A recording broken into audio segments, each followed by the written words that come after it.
Simanga Makhubu is my name. The Big Daddy is elinye igama engaziwa ngalo. Bafethu, this is the Big Daddy Football Corner, and I'm back once again. Bafethu, I'm doing post-match tactical analysis for the Betway Premiership match between Orlando Pirates and AmaZulu that was played at Moses Mabhida Stadium. Yeah, man, these games, these last games, especially for Orlando Pirates, they are not so beautiful on the eye, man, especially because the players, they've got nothing to play for, except playing for the badge and closing the gap between Orlando Pirates and Sundowns. But otherwise, even if they lose all games or they draw all games, Orlando Pirates will still finish number 2, and that is something that, at times when you watch these games, that's something that you pick up. And it's something that also made me, did not have the zeal enough to go and watch the game in the stadium, because I knew that there wasn't going to be that fight of wanting to win that match, right? Let's go into the match, Bafethu. The match obviously finished 1-1, which was a draw, which is the second draw for Omandla Ncikazi, and the lineup, when you go to the lineup, there wasn't any major changes except Shaine coming back, Udladla on the bench, Rele coming back, Udlamini dropped as well in this particular match, right? Then let's go back into the first half. Overall, for me, the first half was not interesting as a whole at all. There were no clear-cut chances except the one that Tito, missed, on the right-hand side, when he was trying to place the ball on the far post. It was just half chances here and there, far in between. If you look at the concentration of play, it was more between the 3 central zone, just like the previous game and obviously the game before, and not much action on the final third of both teams. In this game, I really enjoyed more analyzing each player's positional interpretation, more than the tactical interpretation of it, because towards the end of the season you start thinking, certain players in certain position, and start thinking next season which position must they play, or where they must be switched to, or how should be the tactical plan of the team next season, and so it's interesting for me in these last games to watch that specific part of the game, but again, it was for me a boring match to watch, especially as I said, they don't have anything to play for, they wouldn't take the bull by its horns in such games, they were just too consecutive for my liking. Orlando Pirates starting wanting to play when they considered the goal. Otherwise, there wasn't much, in this particular game. AmaZulu, they were pressing with a 4-3-3 zonal mid-block press. The front three was positioned wider, not too compact, from each other. The outer players were asked that whenever the pass is made into one of the full backs, they jump on the press, which is different to what AmaZulu's pressing was, because they were more concentrated on blocking the central areas and not really concerned about allowing Orlando Pirates to the outlet on the right, losing the right back or the right back. And in this game, AmaZulu, they looked more to ensure that they also press aggressively when we try obviously to then progress play using the right back or the left back. I also noticed a couple of times in the first half that game plan of AmaZulu was to get into the crossing zone as much as possible and pump the balls inside the box.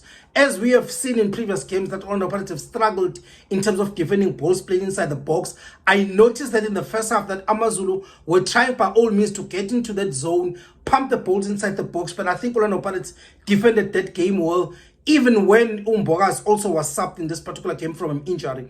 And also, Orlando Pirates' game plan on the other side was to enter the final third of AmaZulu using the half spaces. And they were not necessarily interested on the wing play, which is what Orlando Pirates mostly want to play. And they also want to play, or what Orlando Pirates don't like playing, using, crossing from the left of the right hand side. Normally, they always like to use the mid channel, but this time around, the runs were made specifically mostly in the half channel and not necessarily in the middle channel in that instance. So Orlando Pirates kept popping into that area and creating a lot of half chances there. And then obviously, as I said, this game for me was looking at individual players, looking where their strengths and weaknesses are. When I was watching Musipo Shaheen, and there's one area that I've spoken about this in this channel that I really want him to improve on, which is his box dominance. His timing of when to come out, during a cross hasn't been convincing, in all honesty. And this is one aspect of his game where I think he's most vulnerable, in those kind of situations, he's most vulnerable. This is an area that also Usenzo Meyiwa, struggled with when he was still alive. And this is mostly short goalkeepers that struggled dominating that area. I saw him being hesitant, on one corner kick, and he was almost punished, right? Unfortunate injury to Umbengezeli Mbokazi. I hope it's not a serious one, and I think it's bad time for him to get injured, especially him being named in the Bafana preliminary squad. I strongly believe that Hugo Bruce is even intending to select him in this final squad, and I think Mbokazi will play in the friendlies Bafana if this injury is not as bad as I wish it is. Quickly recovery and speedy recovery to the TLP. Also, the other thing that I noticed as well was how Tito interprets his number 10 position when he plays for Orlando Pirates. I think I've mentioned in the channel that if you look at his heat map, he's mostly making his runs, or he's mostly all the time in the right hand side inside channel and not in the central corridor. And one can say probably because really this season has been bestly used when his starting position is from the wing and then come inside. In some instances, he has played as a 10, which then allowed Tito to play into the half channel. But even when he is asked to play as a 10, he has always interpreted 10 being played as a free role number 10, because you always ask the number 10 to be always the link between midfield and attack. You always want your number 10 to be the one that everything goes through him in attack. But in this instance, Tito at Orlando Pirates, he doesn't play more just behind the number 9, but in this particular match, I don't know, even before this match, the goal that he scored against Golden Arrows, he's got these dangerous runs that he makes on the half channels. It'll be interesting next season when a new coach comes in.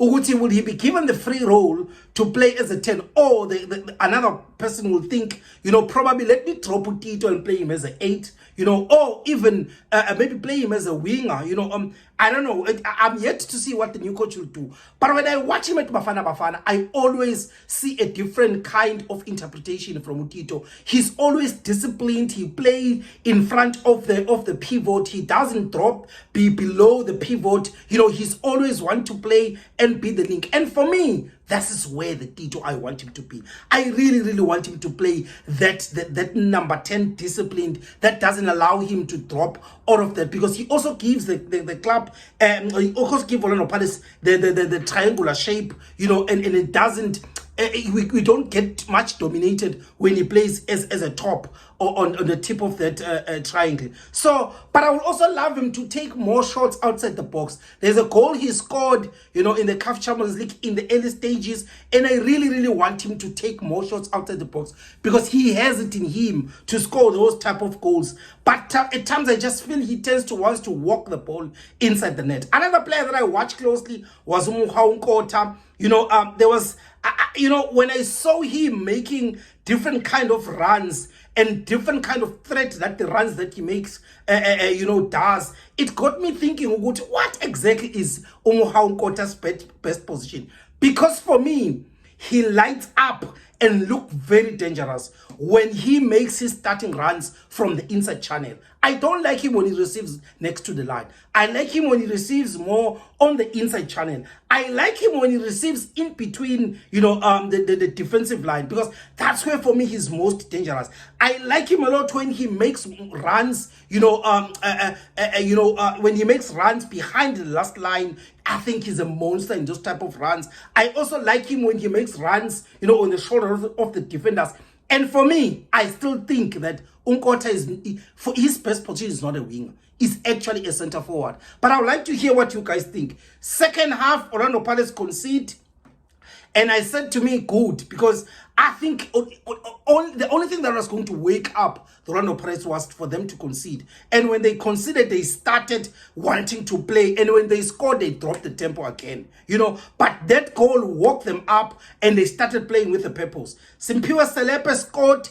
Brilliant underlapping run from Udiano. This type of runs have allowed Orlando Pirates to score actually 3 goals, ever since we lost, the Nedbank Cup final. The 2 goals from Ushandu, again, also that flick, the flick from Udiano as well, and the run that he made, it was interesting to see. I'm not surprised by Selepe's goal because I saw it coming. Because even against TS Galaxy, there is one way he crashed the box, and he missed the chance. I've noticed, that he has a certain element of his game that he's trying to show us that we were not familiar with, in terms of how his ability to crash the box. And I would like him to do that more and more and more. And I think more goals are going to come. Game finished 1-1. Boring game in my own view, for everyone that watched the match. I think Orlando Pirates could have done better. The players could have shown a little bit of zeal and will to play.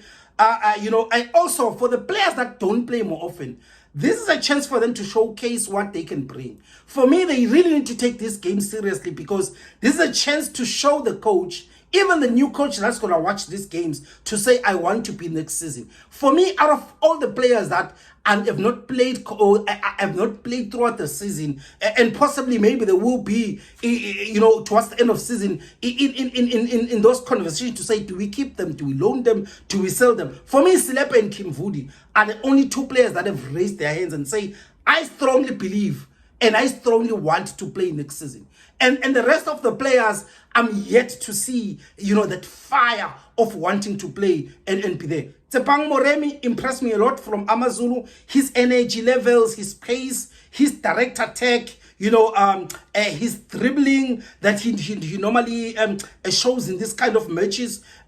For me, he's one of the most exciting wingers to watch in the entire PSL. He's a rare winger profile, and I hope and pray that Orlando Pirates and Kaizer Chiefs scouts are watching, that particular winger, because he's a beauty to watch. He has been knocking on the big teams, to say, look at me, since the season started. And for me, he deserved the man of the match, ahead of Umthetho. But I think also Umthetho was also a wall into that Orlando Pirates, into that AmaZulu defense. Perfect. If there's anything that I've missed, please let me know. Let's get into the comments. Let's talk about it. Aye, Mapagani.